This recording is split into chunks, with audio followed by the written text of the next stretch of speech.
Pessoal, a gente vai agora iniciar a palestra, né, do Zé. O Zé foi meu co-orientador de doutorado. Uma área tudo a ver, né, mas ele me ajudou bastante, apesar dele ser da área de banco de dados, né, ele me deu, meu doutorado foi em engenharia de software, e, assim, ele me ajudou muito, muito mesmo. Até recomendo o Zé para essa área também. E aí eu pedi para ele para fazer uma palestra para vocês. Ele já utiliza bem essas tecnologias online, né? E aí a gente vai começar, eu não sei por quanto tempo a gente vai ficar nessa aí de aulas online, né? E a ideia, eu acho que pelo menos para as próximas aulas, para os próximos seminários, é a gente realmente fazer online para todo mundo, até porque eu não sei quanto tempo isso vai durar, né? Por enquanto são 15 dias, né? Depois... Provavelmente vamos estender um pouquinho mais. Eu acho que sim. Né? Então, eu queria agradecer ao Zé Maria, né? Ele vai falar aí um pouquinho da formação dele também. Eu queria que vocês aproveitassem, perguntassem no chat, né? Bom, agradeço aí o convite da professora Carla, agradeço a presença de todo mundo. Bom, a Carla pediu para eu me apresentar, então eu sou o professor José Maria Monteiro, do Departamento de Computação, aqui da Universidade Federal do Ceará, né, em Fortaleza. Fiz graduação aqui na UFC em Fortaleza, fiz mestrado também aqui em Fortaleza, na UFC, e o doutorado eu fui fazer na PUC do Rio. Toda a minha formação, como a Carla já mencionou, foi na área de banco de dados, então eu sou um professor, né, um pesquisador da área de banco de dados. Trabalhei a vida toda com banco de dados, embora eu sempre também mantive um pé na engenharia de software e em sistemas distribuídos. Então, sempre as áreas de banco de dados que eu trabalhei, elas tinham alguma relação ou com engenharia de software ou com sistemas distribuídos. Então, eu sempre consegui caminhar bem nessas três áreas, apesar da minha área de formação ser banco de dados. Né, conversar sobre um tema que eu estou começando a estudar agora, que é milícias digitais e redes de ódio no WhatsApp, que é um tema que envolve dados, envolve machine learning, envolve engenharia de software também, né, envolve técnicas de engenharia de software também. Esse tema, ele é mais recente para mim, estou começando a estudar agora, tenho um aluno que é o Lucas Cabral, de mestrado, e tem um aluno de doutorado, que é o Pedro Mourão, que é um aluno de doutorado da Sociologia, que eu estou ajudando, não sou orientador oficial, mas estou ajudando dentro do que eu posso na computação, do trabalho dele.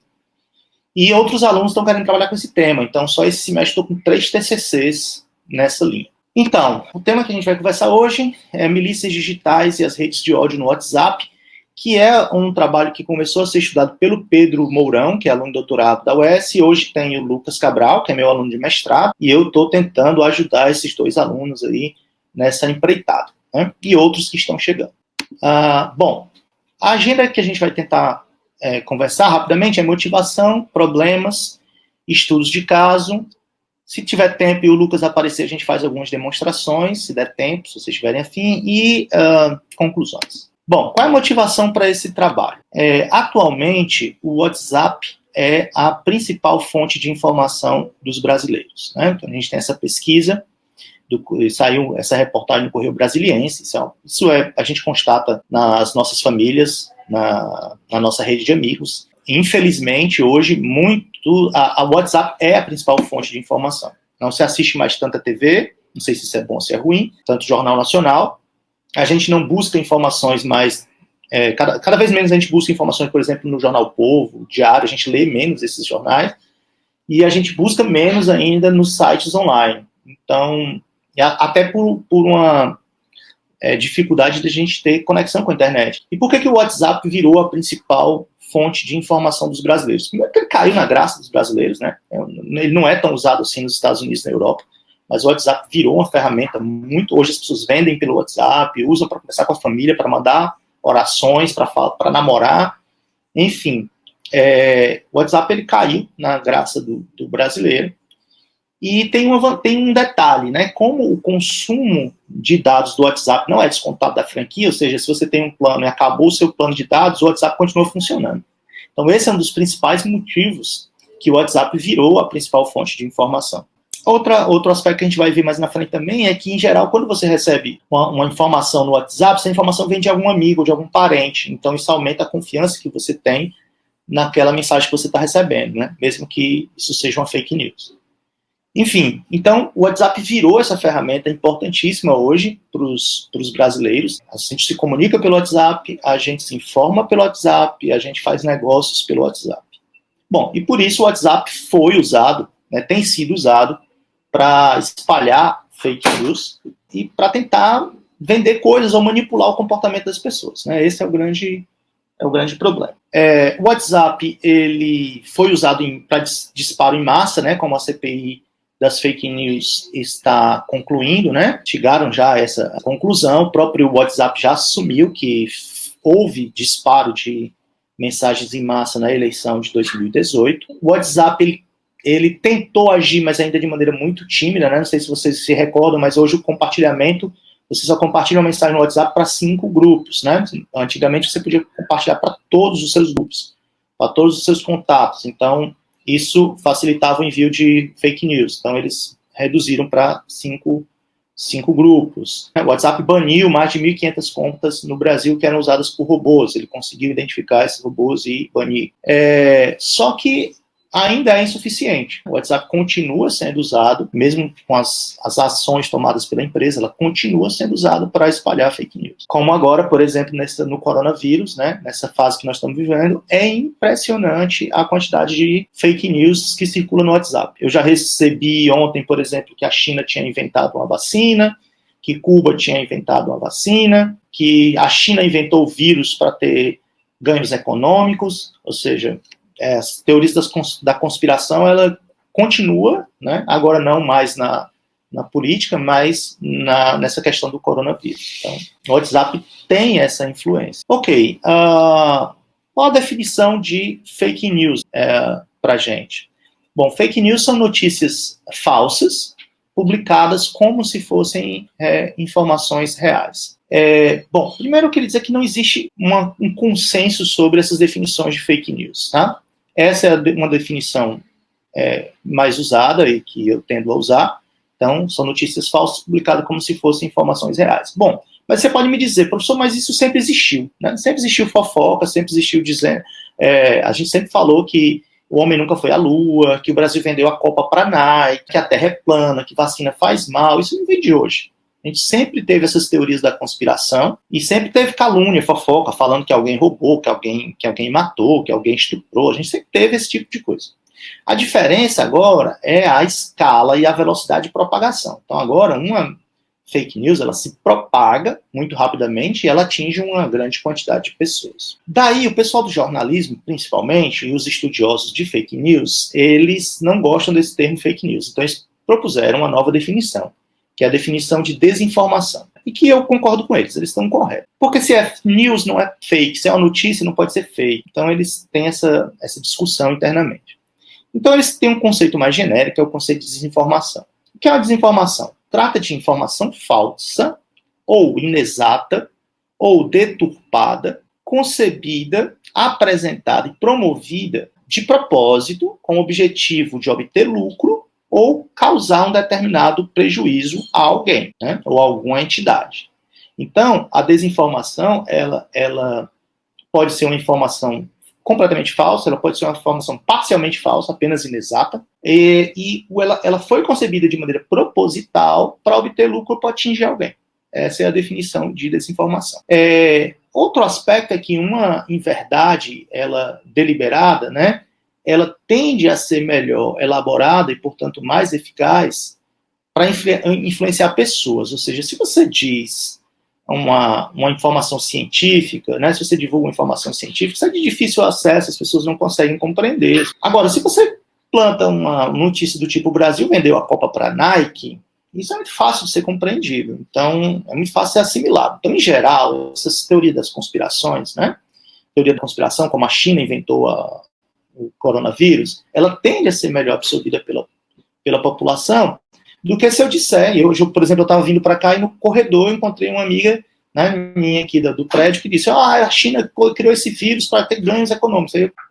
Hoje mesmo de manhã, eu vi uma reportagem que saiu na revista Nature, se não me engano, onde os caras provam que o vírus não foi criado artificialmente. Bom, mas é difícil dizer para ela que aquilo é uma fake news, né? Que aquilo é uma teoria da conspiração. É muito mais fácil acreditar na teoria da conspiração. Essa galera inventa essas fake news, né? Agora eles são profissionais. Essa eu vi essa que a China inventou o vírus, eu vi uma notícia no WhatsApp, né? Muito bem elaborada, muito bem elaborada. Eu até por alguns segundos fui tentado a acreditar e a até verificar a veracidade, né? Será que isso aqui faz sentido?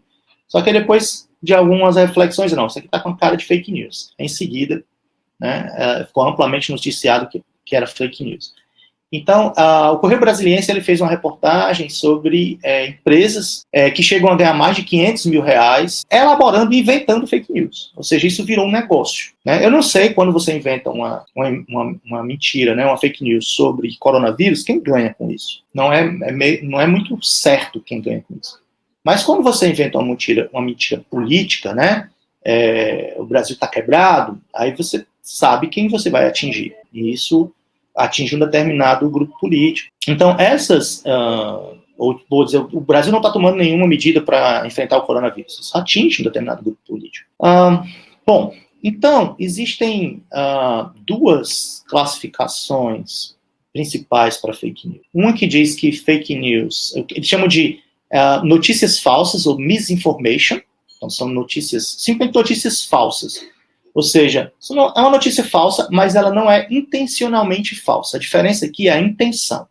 Então, uma misinformation é uma notícia falsa. Ela não é verdadeira.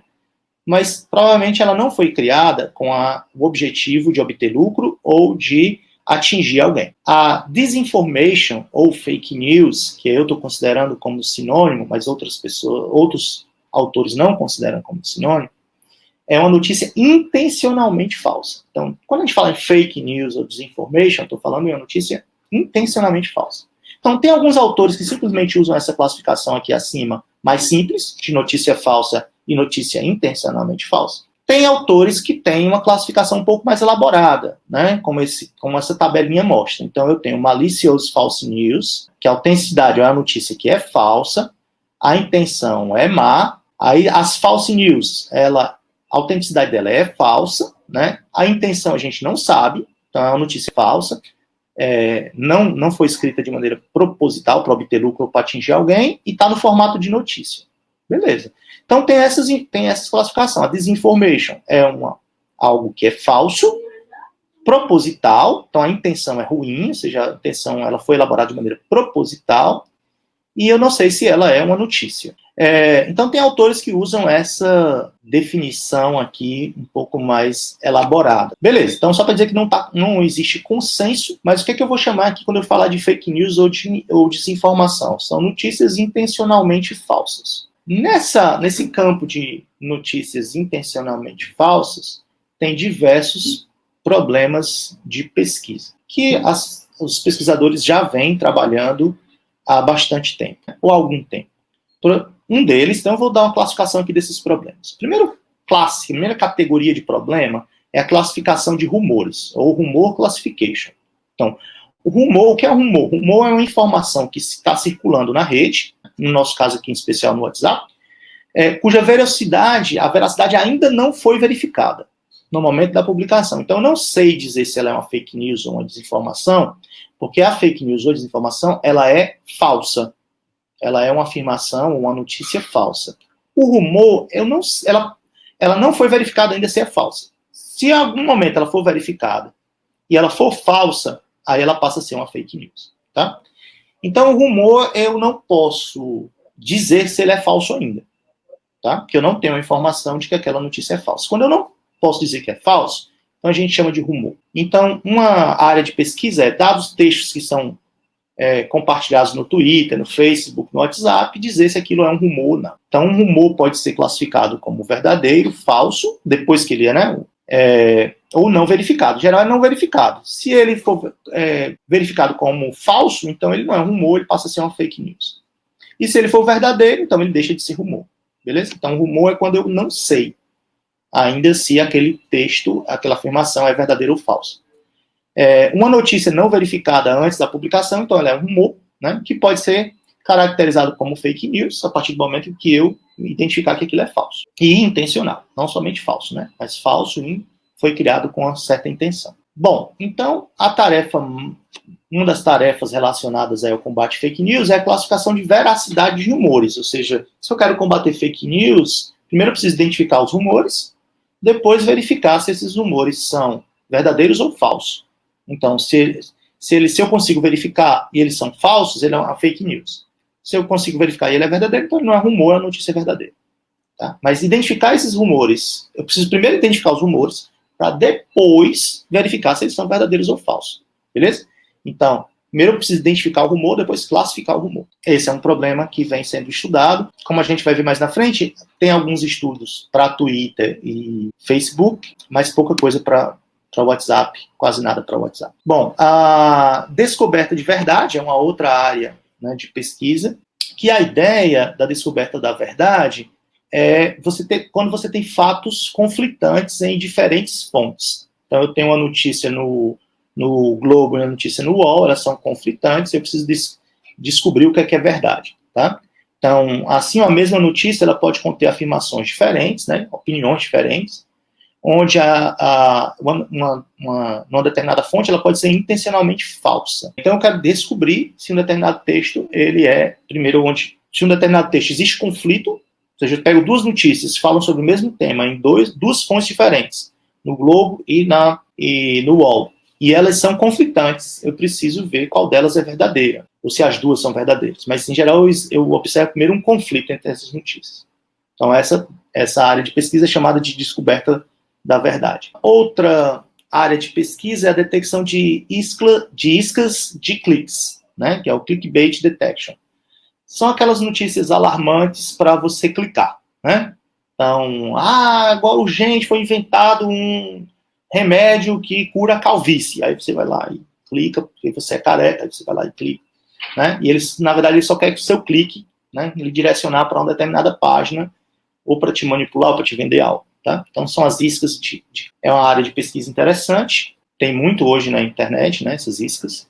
Outra área interessante é a detecção de bot, né, ou seja, a gente sabe que existem bots, tanto no Twitter, no Facebook, no WhatsApp, e uma área de pesquisa seria, a partir das mensagens de um determinado usuário, identificar se aquele usuário ele é um robô ou não. Por exemplo, o WhatsApp identificou 1.500 robôs, né, durante a eleição de 2018 e baniu esses robôs do WhatsApp. Então, ela tem uma técnica aí para detectar se alguém é um robô, né? Embora ela não diga para a gente que técnica é essa. Não publique que técnica é essa.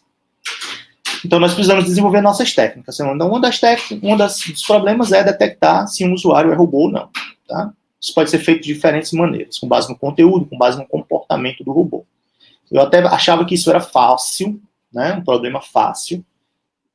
Comecei a estudar por aqui e vi que era um problema que hoje não é simples. A gente vai ver por quê mais na frente. Outra área de pesquisa bastante explorada é o fact-checking, né? Ou seja, em geral, eu quero checar se uma notícia ela é falsa ou não. Em geral, o que é que eu tenho? Eu tenho um site de fact-checking, eu forneço o texto da mensagem e ele vai procurar notícias semelhantes a essa, né, em sites que ele considera o conteúdo verdadeiro, e ele tem também uma base de fake news. Então, ele tem lá um dataset de fake news já comprovadas. Então, ele vai lá e olha, compara com as notícias verdadeiras e compara com as notícias falsas, né, comprovadamente falsas, e vai me dizer se aquela notícia que eu passei para a ferramenta, né, para o site, ela é verdadeira ou falsa. Tá? Então, tem vários hoje, né? Cada grande jornal hoje tem o seu fact-check. Então, tem Lupa, Boatos.org, Estadão Verifica, Comprova, enfim, tem vários. Uma outra área de pesquisa são os sistemas de reputação. Então, qual é a ideia aqui? A ideia é dar uma nota para a reputação do usuário, né, a partir do que ele posta. Então, se ele posta muita fake news, comprovadamente fake news, né, eu vou lá e verifico na minha base de fake news que ele está postando a fake news, eu vou baixando a reputação desse usuário. Então, provavelmente, quando ele postar algo que eu duvido, né, eu não tenho na minha base de fake news, eu vou já desconfiar desse usuário. Os sistemas de reputação trabalham mais ou menos nessa linha. O comportamento, as fake news, elas têm um comportamento, né, já estudado, tanto pela computação como pela sociologia, né, que é o seguinte: os seres humanos, eles preferem receber informações que confirmem as suas opiniões, independente dela ser verdadeira ou não. É o que a gente chama de pós-verdade, ou seja, eu sou tendencioso a acreditar numa notícia que confirma a minha crença. Então, se eu sou de esquerda e recebo uma notícia, eu tenho um pensamento mais à esquerda, e recebo uma notícia que confirma essa minha crença, eu vou ter uma tendência maior de aceitar essa notícia. Né? Se eu sou de direita, eu já não vou ter vou ter uma tendência a não aceitar, e vice-versa. Então, isso é humano, né? Já é comprovado pela psicologia, pela sociologia. Por isso que as fake news, elas se propagam tanto, porque se é uma mentira que reforça as minhas crenças particulares, eu vou ter uma tendência natural a aceitar isso como verdadeiro. E na maioria das vezes eu nem vou avaliar se aquele conteúdo é verdadeiro ou não, né? Nem vou checar, nem vou procurar. Bom, os principais divulgadores de fake news são bots, né? Então, são softwares criados, né, para divulgar essas fake news, né, para atingir aquela intenção, né, pela qual a fake news foi criada.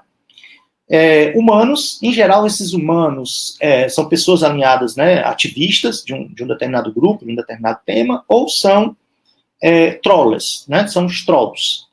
Né, então, são aqueles caras que gostam de polêmica para ter algum destaque no mundo virtual. Tá? E os ciborgues, né, que são mecanismos híbridos, onde é uma conta de usuário, né, onde em alguns momentos é um bot que está tomando conta dessa conta, escrevendo e postando, e em alguns momentos é um ser humano. Então, recentemente teve uma notícia bem interessante, foi sobre um diretor do Atlético Mineiro, né, que saiu uma notícia sobre ele, e o nome dele era igual ao nome de um cara do PT. Então, os bots começaram a atacar o diretor do Atlético Mineiro, como se ele fosse o político do PT. E, na verdade, era um diretor, a notícia falava de um diretor do Atlético Mineiro. Então, aí o pessoal percebeu, que são os bots, né?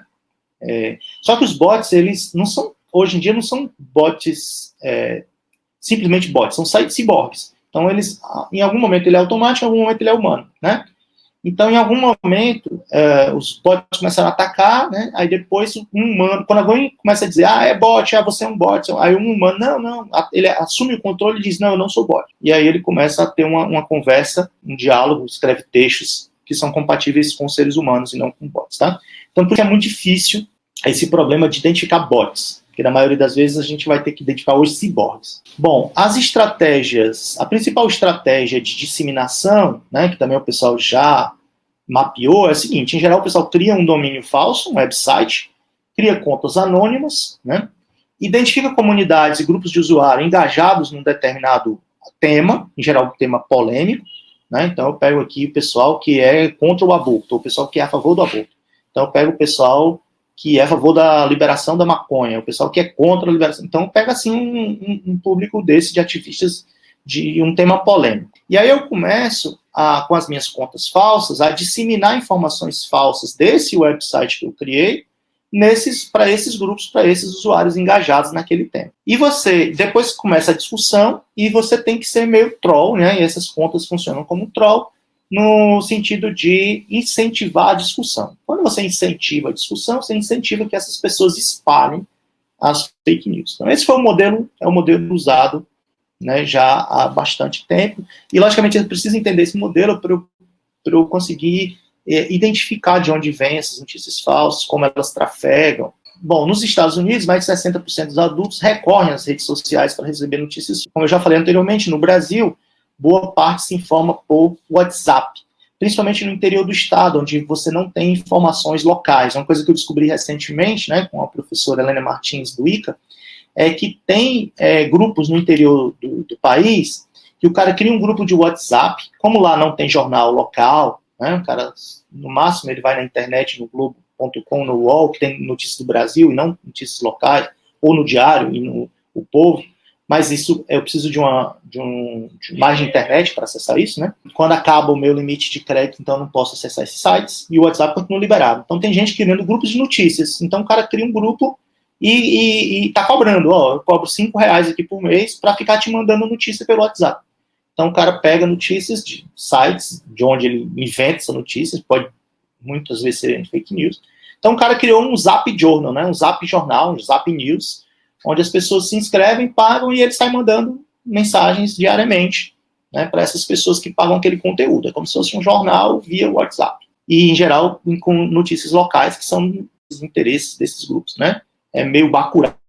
Bacurau tem algo desse tipo, né? Bom, por esses motivos, né, fake news passou a ser um importante tópico de pesquisa. Tem já hoje bastante trabalhos, principalmente envolvendo Twitter e Facebook, principalmente o Twitter. Por que principalmente o Twitter? Porque a API do Twitter é muito boa, é muito aberta, flexível, muito fácil de você baixar os textos, né, que estão sendo postados no Twitter. No Facebook, a API é um pouco mais chata, um pouco mais complicada, então tem menos trabalhos para o Facebook e quase nada para o WhatsApp. Porque a API do WhatsApp ela é fechada, você até pode pagar para usar uma API, né, tem uma conta business, né, uma conta empresarial para usar os dados do WhatsApp, para usar a API do WhatsApp, e ela mesmo assim é muito restrita. Então, e o WhatsApp trabalha numa criptografia ponto a ponto, né? Então, fica bem difícil você fazer análise em cima de textos do WhatsApp. Bom, aqui alguns trabalhos que têm sido publicados nessas áreas que eu já falei. Então, é só para mostrar para vocês que tem vários trabalhos sendo publicados. Tem um grande grupo de pesquisa no Brasil, que é o pessoal do Fabrício Benevenuto, da UFMG, que tem um projeto muito legal, que é o Eleições Sem Fake, onde ele criou um grande conjunto de ferramentas para detectar fake news, principalmente aquelas relacionadas às eleições. O que foi que o Fabrício fez? Ele fez um pool de ferramentas, e cada ferramenta era o trabalho de um aluno de mestrado ou doutorado, e aí essas ferramentas iam se complementando. Então ele tem um monitor de anúncios do Facebook, para ver se anúncios, por exemplo, com fake news estão sendo vinculados, né, anúncios direcionados estão sendo vinculados. Ele tem um sistema para verificar se um determinado texto, né, foi escrito por um bot ou por um humano. A audiência em sites de notícia, uma outra ferramenta. Notícias lado a lado, que você dá uma notícia e ele vai buscar outras notícias semelhantes para você checar a veracidade. Então, você pega uma notícia que você duvida, você joga nesse sistema e ele pega várias notícias relacionadas para você poder comparar. Ou seja, será que tem outras fontes de... Você pegou uma notícia no Globo, será que o UOL está dando uma notícia diferente? Então, ele pega e mostra do lado, né, para você poder comparar. Então, ele chama de notícias lado a lado. A audiência dos políticos no Facebook, então ele ficou monitorando o que é que estavam se falando dos políticos no Facebook. E o outro grupo muito bom que tem atuado nessa área de detecção de fake news é o pessoal da USP de São Carlos. Então eles também têm um detector de fake news, que basicamente é uma ferramenta que você pode usar via web ou próprio via WhatsApp, onde você manda um texto e ele vai dizer se aquele texto é fake ou não. Logicamente, ele precisa ter uma base, para isso funcionar, ele tem uma base de fake news, ele vai comparar com essa base de fake news e vai comparar também com a base de notícias verdadeiras, para te dizer se essa notícia ela é verdadeira ou falsa. O grande problema, a notícia tem que ter pelo menos 100 palavras. Então, é uma notícia de site, né? A notícia no Facebook, dificilmente você escreve 100 palavras, no Twitter, dificilmente você escreve 100 palavras, no WhatsApp, dificilmente você escreve 100 palavras. Então, por exemplo, eu fiz teste com as notícias aqui do WhatsApp e essa ferramenta não funciona, porque ela foi construída para textos maiores, tá? Textos de notícias, realmente, de notícias de blogs jornalísticos e tal. Então, ela não funciona no contexto do WhatsApp. Apesar de eu poder mandar a notícia, o texto, pelo WhatsApp para um bot que ele tem lá no WhatsApp e ele me retornar dizendo se aquilo é verdadeiro ou fake, mas a notícia o texto precisa ter pelo menos 100 palavras. Então não é típico de WhatsApp isso. Mais ou menos o sistema funciona assim, eu mando a notícia, né, que vocês estão vendo aí do lado esquerdo, e ele manda um resultado. Essa notícia pode ser falsa, ou essa notícia é falsa, ou essa notícia é verdadeira. Então busque fontes confiáveis. Tá? Então ele vai me dar um textozinho assim. O problema é que ninguém escreve no WhatsApp um texto tão grande. né? Ou poucas vezes alguém escreve no WhatsApp um textão desse, né? A não ser que você esteja apaixonado, escreva o texto para a namorada, aí tudo bem. Então funciona assim. No WhatsApp também eu posso acessar o meu WhatsApp, cadastrar o robô deles, está aqui o número do robô deles, e aí eu mando o texto, né? Esse é o texto de boa-vinda, eu mando o texto e vou receber uma resposta, tá? A resposta que eu tipo é: essa notícia possivelmente é verdadeira, ou essa notícia pode ser falsa. Existe o combate à fake news, ele tem uma classificação, né? Um aluno do IME, que apresentou um mini curso no SBBD do ano passado, ele criou essa taxonomia aqui, né? O combate às fake news, ele pode se dar a partir dos dados, onde eu uso informações sobre a publicação e a propagação dos dados. Então, ele estuda a fake news a partir da propagação dos dados. Isso no Twitter, por exemplo, é muito bom de fazer, porque no Twitter você tem todos os retweets. Então, você consegue saber como aquela mensagem circulou na rede. Já no WhatsApp, você não consegue fazer isso. Quanto à funcionalidade, em geral, eu quero detectar fake news, só detectar, isso é uma fake news, ou eu quero fazer algo mais proativo, que é intervir. Ou seja, eu quero monitorar algo, né? Por exemplo, criar um bot para o Telegram, para o WhatsApp, que fica lá pegando todas as conversas, verificando se aquilo é verdadeiro ou falso, e se eu detectar que é falso, eu tenho uma atitude de intervenção, vou intervir no processo e olha, isso aqui provavelmente é falso. Então eu posso só detectar ou eu posso ter uma estratégia de intervenção. O modelo, em geral, é o modelo de aprendizado, né, que pode ser não supervisionado, semi-supervisionado e supervisionado, e também tem uma classificação quanto à atuação. Existem vários datasets que a gente pode usar para trabalhar com fake news, aqui estão listados alguns. Qual é o grande problema aqui? Que a maioria desses datasets são com texto em inglês. Então, não são fake news em português, são fake news em inglês. A grande maioria deles. Existem já alguns em português, mas a grande maioria deles estão em inglês. Esse é um problema. Então, quando a gente quer fazer algum estudo no Brasil, eles não servem. Quais os principais problemas que a gente tem? É que a grande maioria dos trabalhos, como eu falei, está voltado para Twitter, Facebook e língua inglesa. Então, a maioria desses datasets que vocês viram anteriormente, eles foram capturados ou a partir do Twitter e do Facebook e estão em língua inglesa. Então, se eu quiser aplicar no Brasil para o WhatsApp, que é a ferramenta hoje mais usada no Brasil, eu não consigo. Como eles foram... tem várias técnicas também voltadas para Twitter e Facebook. Mas como o Twitter está conseguindo fazer algumas ações para avisar que uma determinada notícia é fake, o Facebook também já tem uns alertas dizendo que uma determinada notícia é fake. O que foi que aconteceu? O grupo que tenta direcionar, disseminar fake news, ele migrou para o WhatsApp. Até por pelo fato do WhatsApp ser peer-to-peer, e não ter um controle, não tem como fazer um controle tão grande, como o Facebook pode fazer e o Twitter pode fazer.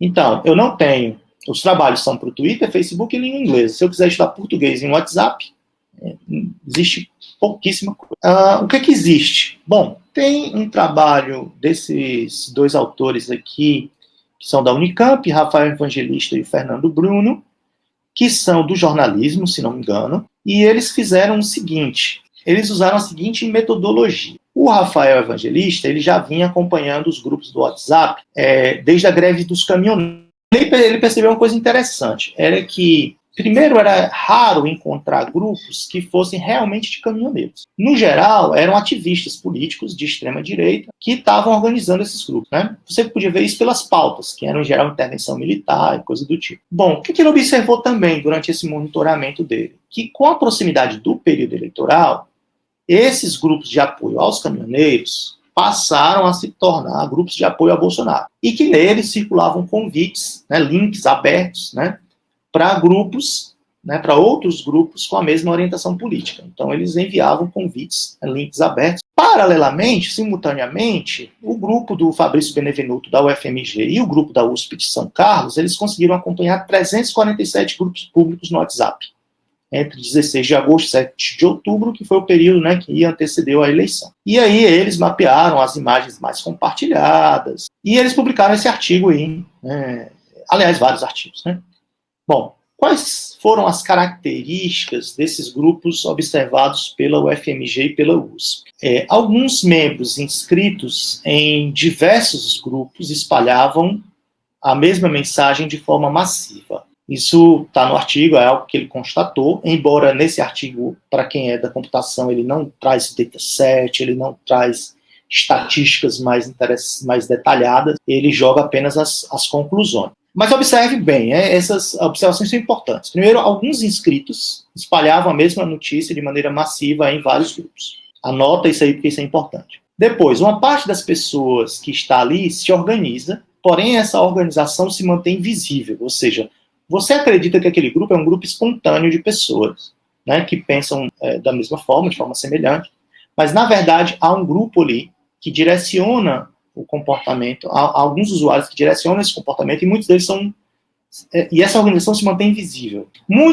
Alguns desses usuários que controlam também se mantêm invisível, tá? E eles monitoram os usuários do grupo. Então, quando você discorda, quando você comenta algo numa linha contrária, ele vai lá e ele exclui do grupo ou ele faz alguma coisa desse tipo, tá? Isso foi constatado em vários desses 300 e tantos grupos monitorados. Então, você acha que está num grupo orgânico, mas não está. Outro aspecto é que esses grupos eles foram formados por segmentação de interesses. Então, o conteúdo que circula nesses grupos ele é segmentado. Ou seja, a desinformação ela é direcionada para determinados grupos. Então, tem grupos que são a favor da intervenção militar. Então, isso aí é um grupo. Grupos que são a favor do porte de armas. Isso é um grupo. Grupos que são contra o aborto. Isso é um grupo. Então, aí nesses grupos circulam temas de interesses desse grupo, microsegmentados. Essa foi outra constatação desse estudo, que é muito parecido com o escândalo lá da Cambridge Analytica, que já está em filme, né, que até já virou filme, recomendo que vocês assistam, mas essa microsegmentação, ela é a mesma utilizada no escândalo do Facebook, tá? A mesma ideia, só que aqui usada para o WhatsApp. Então, esse microdirecionamento, ele é uma característica importantíssima. Os grupos, né, como tem amigos ou familiares, em geral você confia no que está sendo transmitido ali. Outra característica é que você pode receber um conteúdo e achar que essa pessoa te enviou o conteúdo, mas na verdade ela está só repassando esse conteúdo, ela está só compartilhando esse conteúdo, e você não sabe que ela é compartilhada, coisa que eu acho que hoje o WhatsApp já alterou, né? Você sabe que a mensagem é compartilhada. Ou pelo menos, aliás, eu acho que quando você recebe uma mensagem compartilhada, você não sabe, né? Mas quem compartilhou, está lá registrado que ele compartilhou aquela mensagem. Então, eu estou compartilhando uma mensagem que não fui eu que recebi. A Carla me mandou uma mensagem. Aí eu simplesmente compartilho essa mensagem. Uma pessoa que é da minha família está achando que eu estou mandando a mensagem. Mas, na verdade, foi a Carla que mandou a mensagem. Isso faz toda a diferença, né? As pessoas nem conhecem a Carla. Desconfiariam da Carla se soubessem que a mensagem foi enviada por ela. Mas como foi enviada por mim, eu simplesmente compartilhei, eles acreditam que eu escrevi a mensagem.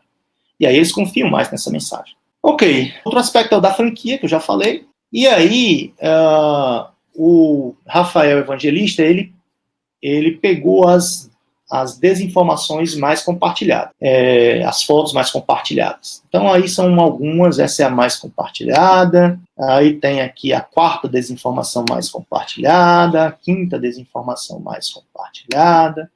Então, isso tudo está no artigo que ele publicou, tá? A sexta desinformação mais compartilhada, sétima desinformação mais compartilhada, feministas invadem igreja, defecam, tarará. Oitava desinformação mais compartilhada. O Fabrício Benevenuto, da UFMG, tem uma série, como eu falei, tem uma série de ferramentas voltadas para combate à fake news, né, principalmente nesse Eleição Sem Fraude, né, nesse grande projeto Eleição Sem Fraude. Então ele criou um monitor de WhatsApp. Só que esse monitor de WhatsApp dele hoje já funciona em várias línguas, né?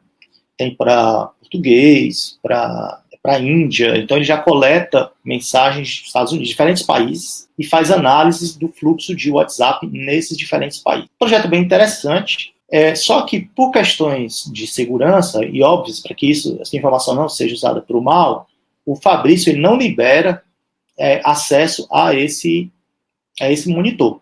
Se você é um pesquisador, está fazendo alguma pesquisa, como o Pedro Mourão, lá da Sociologia, então ele pode entrar em contato com o Fabrício, ele entrou em contato com o Fabrício passa um login e uma senha que acessa o sistema e consegue ver as estatísticas e ver o que está sendo monitorado. Mas isso não é aberto, é fechado. Mesmo que algumas estatísticas pudessem ser abertas, né, ele não libera. Como é que a gente pode ter informações sobre o monitor de WhatsApp? Apenas nos artigos que o grupo publica. Ou, se você é um pesquisador, entrar em contato com ele e ele te fornecer a senha. beleza?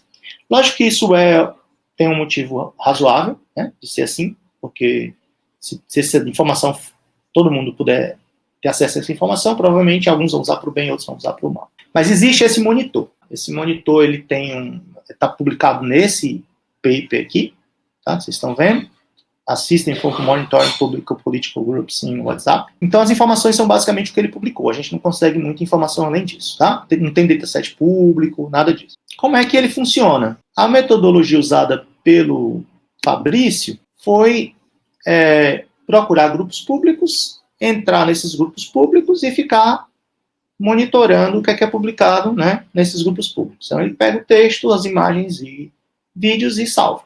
Depois ele analisa se aquilo é fake news ou não, usando os detectores de fake news do próprio grupo. Bom, o Pedro Mourão é aluno de doutorado da UES, na área de sociologia. Ele teve a mesma ideia do Fabrício Benevenuto. Então, qual foi a metodologia que o Pedro Mourão usou? Selecionou, procurou grupos abertos, convites de grupos abertos de WhatsApp. Na época, ele queria estudar o comportamento dos grupos bolsonaristas, de apoio ao Bolsonaro.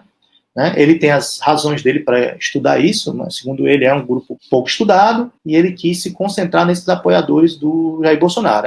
Para a sociologia isso é importante, porque é um fenômeno novo, é um grupo muito atuante, né? Um grupo muito engajado, com demandas e pautas, às vezes desconhecidas, às vezes não consideradas, né? Não levadas em consideração pelos políticos atuais. Então, ele quis estudar esse grupo em particular.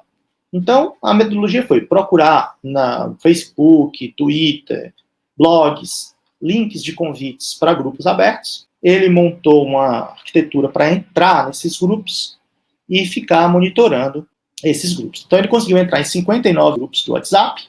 Ele usou um critério de seleção, por exemplo, para ele só era interessante grupos que tivesse até 100 pessoas, mais de 100 pessoas, menos de 100 não importava, porque pegava muito grupo de família, esse tipo de coisa, que estavam abertos, então ele não queria. Ele observou esses grupos diariamente, porque ele é da sociologia, ele precisa olhar esses grupos, mensagem por mensagem, mas ele também realizou o download dos textos das mídias, sejam imagem e vídeos. Ele anonimizou esses dados para tirar informações pessoais e aplicou técnicas de visualização de dados e data science. Beleza, basicamente foi isso que ele fez. E com isso ele tentou responder uma série de perguntas interessantes. Qual é o total de interações, as mensagens mais enviadas, se tem DDD, se tem chip de outros países, quais os horários que tem mais mensagens, quais os dias do mês que tem mais mensagens. Ele chegou a algumas conclusões bem interessantes. É possível também olhar o conteúdo dessas mensagens, olhar quais são os tópicos que mais são debatidos, fazer nuvem de palavras, enfim. O Pedro Mourão, ele usou o Power BI e outras APIs, e o nosso grupo aqui na UFC, né, o Lucas, ele usou o Tableau, Python e o Scikit-Learn, para fazer a mesma coisa que o Pedro tinha feito na ferramenta lá no Power BI. A gente queria saber se o resultado que o Pedro chegou no Power BI, se tinha algum erro nesse processo. Na metodologia aparentemente não tinha, mas a gente queria refazer em outra tecnologia. Então fizemos no Tableau e no Scikit-Learn. E chegamos exatamente às mesmas conclusões do Pedro. Bom, eu não sei se vocês conseguem ver, mas esse é uma imagem aí do dataset que nós chamamos de República do Ódio, né? O Pedro chamou de República do Ódio. Tinha 59 grupos monitorados, tinha 27 mil mensagens, enfim, tem uns dados aí sobre o dataset. São algumas informações aí sobre o dataset.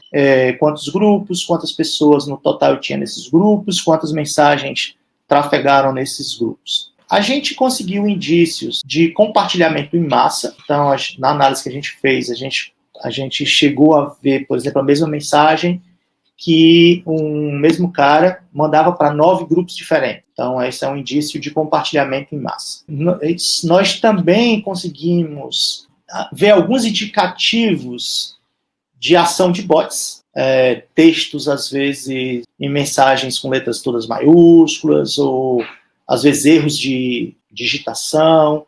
Enfim, tem algumas medidas que a gente pode usar para identificar se aquele discurso é de humano ou de bot. Então, a gente fez uma análise manual e viu que realmente tem ação de bots. Não é, a gente não consegue automaticamente, a gente não consegue ainda automaticamente dizer quem é bot e quem não é, né? Mas se a gente for olhar as 27 mil mensagens lá, a gente consegue identificar. Essa mensagem provavelmente foi escrita por um bot. O que é legal é que a gente identificou os ciborgues também, porque tem chips que em algum momento ele posta uma mensagem que a gente facilmente vê que foi um ser humano que escreveu, e outras a gente vê que não. E também, por incrível que pareça, a gente chegou a algumas conclusões, assim, que, por exemplo, o cara que mais mandava mensagem, ele não era um bot.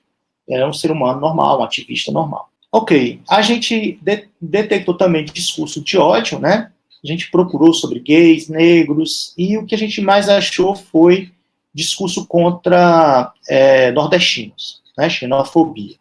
Isso principalmente por causa dos resultados das eleições no primeiro turno e no segundo turno, onde o Bolsonaro perdeu no Nordeste. Então era meio que óbvio, meio que lógico que existissem alguns textos contra os nordestinos, né? Mas textos bem xenofóbicos realmente, burro e coisa desse tipo. Enfim, que o cara volta porque tem um Bolsa Família, ou volta porque é pobre, e tem gente tentando defender também, a gente encontrou, né?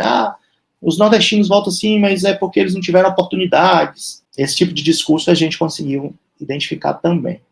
Mas tudo ainda de maneira manual, olhando manualmente as mensagens.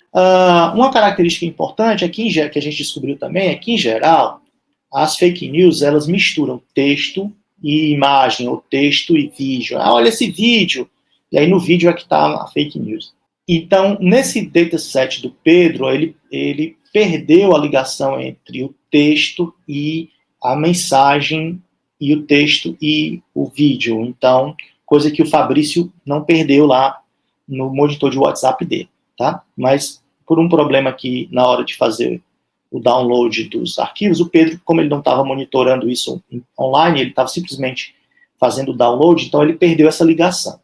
Então, hoje, usando esse dataset, a gente não consegue fazer a ligação do texto com a imagem. A gente tem que fazer análise separada, só do texto, só da imagem, só do vídeo. Coisa que o Fabrício Benevenuto, na UFMG, não tem esse problema. O dataset dele não tem esse problema. O dataset do Pedro ainda não é público. A ideia é que a gente anonimize, a gente já faça mais uma rodada de anonimização para tirar possíveis pessoas, nomes que estejam nos textos, e que o Pedro disponibilize esse dataset para estudos, né, para pesquisadores, tá? Mas ainda falta uma rodada de verificação da anonimização. Outra conclusão que a gente chegou é que o texto é extremamente ruidoso. Então, não como é o WhatsApp, você escreve no carro, escreve no ônibus, andando, o texto é muito ruidoso. Então, tem muito erro, tem muito neologismo, muita abreviação, muito emoji. Tem trabalhos que tentam detectar fake news só através de emojis? Tem. Né? Já existem alguns trabalhos. Só através de imagens? Tem. Mas ainda são abordagens muito naíves, muito ingênuas, tá? Então, há todo um campo aí aberto para a gente fazer pesquisa nessa área. O que a gente concluiu aqui? Que as abordagens que o pessoal fez para detectar fake news em Facebook e em Twitter ou em blogs, eles não funcionam para o WhatsApp. Então, porque o texto, como ele é escrito no WhatsApp, é completamente diferente. Ele tem muito mais erros do que um texto num blog, no Facebook ou no Twitter. Tá? Tem muito mais abreviações. Então, a gente precisa de um identificador, de um classificador de fake news específico para o WhatsApp. E isso vai ser o trabalho, a dissertação de mestrado do Lucas. Então tem alguns desafios aqui, né, como a gente detectar fake news em grupos de WhatsApp com essas características, né? Os grupos são públicos, como eu vou extrair informação desse grupo público, qual o pré-processamento que é necessário, como é que eu vou modelar esse meu dataset. Né, tem uma série de problemas aí. Como eu vou criar modelos automáticos, né, baseados em machine learning para detectar se um texto ele é uma fake news ou não, detectar se um usuário, se um texto é escrito por um bot ou não, ou se um usuário ele é um bot ou não, ele é um ciborgue ou não, e para identificar discurso de ódio dentro dos textos. Isso também. Então tem 3 problemas aqui interessantes para a gente, que é a detecção de fake news, que o nosso grupo tem interesse. Detecção de fake news, detecção de bots, detecção de discurso de ódio. As abordagens utilizadas, a grande maioria usa machine learning, mas no WhatsApp nem tudo é notícia, muito é uma opinião pessoal. No WhatsApp não circula só notícias, circula muito opinião pessoal. Então, uma coisa que a gente precisa separar é o que é notícia, o que é opinião pessoal. Agora, na opinião pessoal, eu posso identificar discurso de ódio. Então, ela interessa para o discurso de ódio, não interessa para a detecção de fake news. Bom, o Lucas, que é meu aluno de mestrado, fez uma ampla revisão da literatura, né, identificou os principais papers. Tem vários problemas em aberto, que eu não vou discutir agora. O Lucas chegou numa classificação aqui de combate a fake news um pouco mais detalhada aqui, a classificação que a gente viu do pesquisador do INE. Então, agora o combate a fake news, eu posso ter a detecção de fake news ou só a caracterização de fake news. Quando eu posso detectar uma fake news pelo conteúdo, pelo texto da fake news, ou pela maneira como essa mensagem se propaga, é uma outra abordagem diferente. Difícil de aplicar no WhatsApp, então essa por propagação não dá para aplicar no WhatsApp. Quando eu vou detectar por conteúdo, eu posso usar uma técnica baseada no estilo do texto, ou numa base de conhecimento. A base de conhecimento é uma base que já me diz, tem uma série de afirmações, eu já sei o que é falso, o que é verdadeiro a princípio. Lógico, como as teorias da conspiração, as fake news vão surgindo, essa base de conhecimento teria que ser atualizada constantemente. Então, a técnica mais usada, a estratégia mais usada é ir realmente no estilo. E aí, no estilo, eu posso usar características sintáticas, léxicas, semânticas, né? E análise de sentimentos também. Combinar essas técnicas. Para, dado o estilo que um texto é escrito, eu dizer se isso é uma fake news ou não. Então, o trabalho do Lucas está indo nessa direção. Bom, algumas conclusões que nós chegamos que coincidem com, por exemplo, algumas conclusões que o pessoal da CPI da fake news está chegando. A CPI diz o seguinte, contratação de empresas de marketing digital, né, foi algo já comprovado pela CPI. Empresários comparam pacotes de disparo em massa. No estudo que nós fizemos, a gente identificou o disparo em massa. Uso fraudulento de CPF de idosos para comprar chips. Isso a gente não consegue dizer olhando a nossa base. Uso de chips internacionais para barrar limites impostos pelo aplicativo. Isso a gente conseguiu observar. Então, no dataset que o Pedro nos passou, tem vários chips internacionais. Apesar da gente ter comportamentos também, tem chip internacional que publicou muito pouco. Então mas eles existem e são bem estranhos. A maioria dos internacionais são dos Estados Unidos. Compra de base de terceiro, de lista telefônica, a gente também não pode afirmar. Acho que tem chips da Espanha, sim, né, que viram a contratação de uma empresa espanhola. Aqui são as conclusões da CPI da Fake News, que eu recomendo também assistir, para quem tiver interesse no tema e tiver estômago, o depoimento desse cara aqui, que é o Hans River, né? Tá todo no YouTube, né? Tem a versão completa e tem versões menores do depoimento dele, onde ele explica todo o esquema de disparo em massa, né, que foi utilizado na campanha de 2018. Então, a gente entende como é que foi feito o disparo. É muito legal essa entrevista dele, mas como é o submundo do que foi usado para mandar a mensagem em massa, tem que ter estômago, tá? Para assistir, tá? Aqui são algumas imagens que ele mostrou, né? Na própria CQ, a quantidade de chips, quantidade de celulares ligados aqui no computador. Algumas conclusões que a gente pode chegar. O estudo das redes de propagação de desinformação e ódio no WhatsApp, ele ainda está no começo. Tanto o Pedro, do ponto de vista da sociologia, como a gente aqui está muito no começo, tem muita coisa a ser feita ainda. O WhatsApp é uma ferramenta muito mais complexa de monitorar e de estudar, tá? Muito mais difícil do que o Twitter e Facebook, por exemplo. O WhatsApp continua sendo a ferramenta mais utilizada para comunicação instantânea no Brasil e continua sendo a ferramenta mais usada para a disseminação de desinformação, né, para vinculação de desinformação, o fake news. Então, é importante continuar estudando o WhatsApp. Outra é que precisamos de ajuda, precisamos de pesquisadores para estudar o tema. A gente tem a colaboração com o Pedro, da Sociologia. Agora estamos iniciando, né, tentando a colaboração da professora Helena Martins, do jornalismo, do ICA, mas tem muito que ser feito nessa linha. Atualmente, o que é que a gente tem trabalhado? Nessas 3 grandes linhas. Detecção de fake news em mensagem de WhatsApp, que é o trabalho do Lucas. Em texto, o Lucas está focado em texto, mas como eu falei, nós temos TCCs, alunos de graduação trabalhando em imagem e vídeo. Detecção de bots em grupos de WhatsApp, é bem difícil esse problema. Hoje a gente não tem ninguém trabalhando, mas a gente quer trabalhar nele. Detecção de discurso de ódio também é um tema que nos interessa, a gente também não tem hoje braço para trabalhar nesse tema. E tem um Um outro projeto que eu esqueci de falar aqui, né, de propósito, que é o Farol Digital, onde nós estamos montando um monitor de WhatsApp, semelhante ao monitor do Fabrício Benevenuto, lá da UFMG. Então, a ideia é que a gente tenha um monitor de WhatsApp semelhante, com a arquitetura própria nossa, e que a gente consiga dar estatísticas mais interessantes para a sociedade. Então, a nossa ideia é ter um dashboard público, onde as pessoas possam ir lá e ver qual é a trend topics das fake news no WhatsApp nesse momento. Né? A quantidade de fake news está aumentando, está diminuindo? Né? Qual é a distribuição dela ao longo do mês? Tá? Quais as mais compartilhadas? Então, a nossa ideia é ter um conjunto de estatísticas, né, que aí a gente, de forma anônima, a gente não vai conseguir identificar quem mandou, mas a gente possa acompanhar a proliferação dessas fake news no WhatsApp. Independente de tema, né, pode ser coronavírus, pode ser política, a ideia é que a gente tenha esse monitor. Nós estamos trabalhando para implementar esse monitor, já temos uma arquitetura, e estamos implementando e botando em funcionamento nos próximos dias para a gente ter essa base e aí continuar nossas análises, tanto do ponto de vista da política lá, que é o interesse do Pedro Mourão, como de outros interesses, como, por exemplo, coronavírus, que é o papo do momento. Se a gente conseguir saber o que as pessoas estão falando sobre coronavírus hoje nos grupos de WhatsApp público, a gente pode ter uma ideia das fake news que estão rolando, né?